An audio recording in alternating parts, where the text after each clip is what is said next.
Welcome back to WagerTalk.com. We're going to change gears and head to the NFL. Got a big game this week, Minnesota at Philadelphia.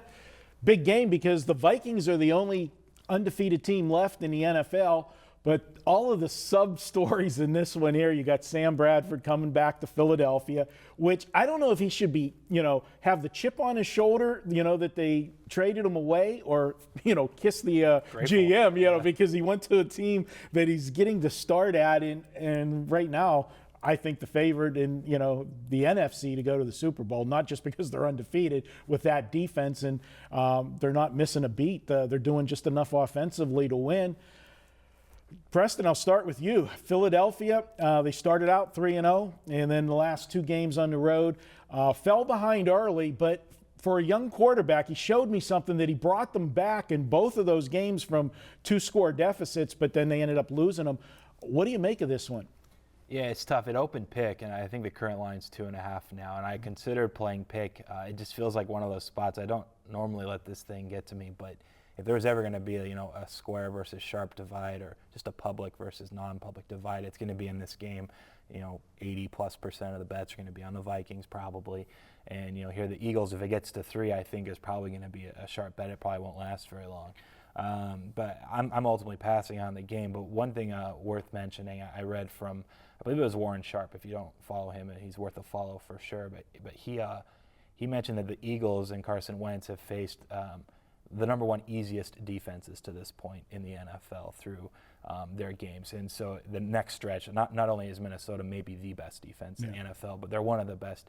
And they still have the Cardinals coming up, the Jets. And if you actually point to the actual defensive front sevens that these teams are going to go against, there's even a bigger disparity. I think the Eagles are in for a really rough, I think it's a 6 or 7 game stretch.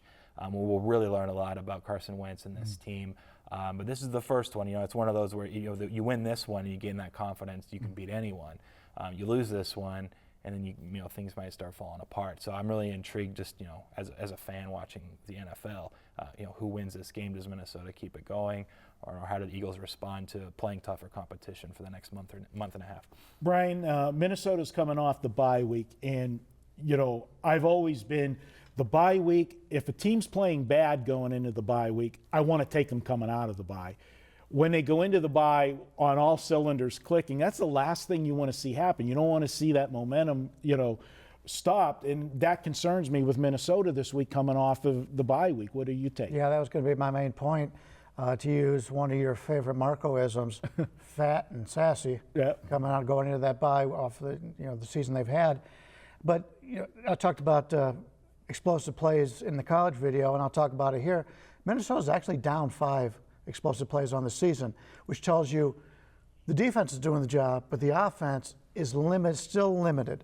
And if anybody knows the quarterback of Minnesota, it's the Philadelphia coaching staff. I think the better play in this game rather than the side. I think this will be a low-scoring game. Wouldn't surprise me if this goes under the total.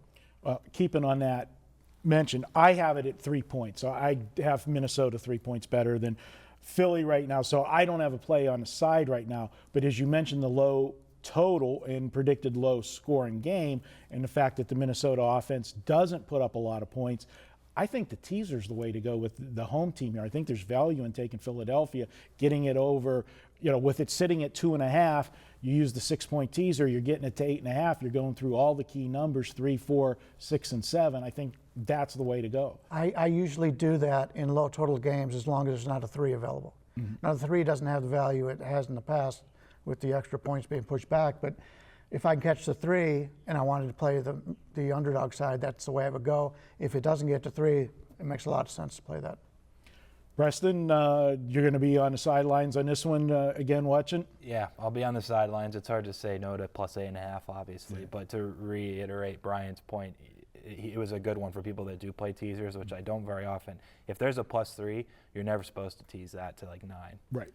If there's never a plus 3, it's almost worth waiting to see if it comes down to 2 and then take plus 8 in a tease, rather than, if the plus 3 pops up, you're supposed to bet that. So that's just kind of some teaser theory there for you. Just wanted to make sure everyone got. But yeah, for me on this game, it's a complete pass. All right, Bryan, you're slight lean to the under.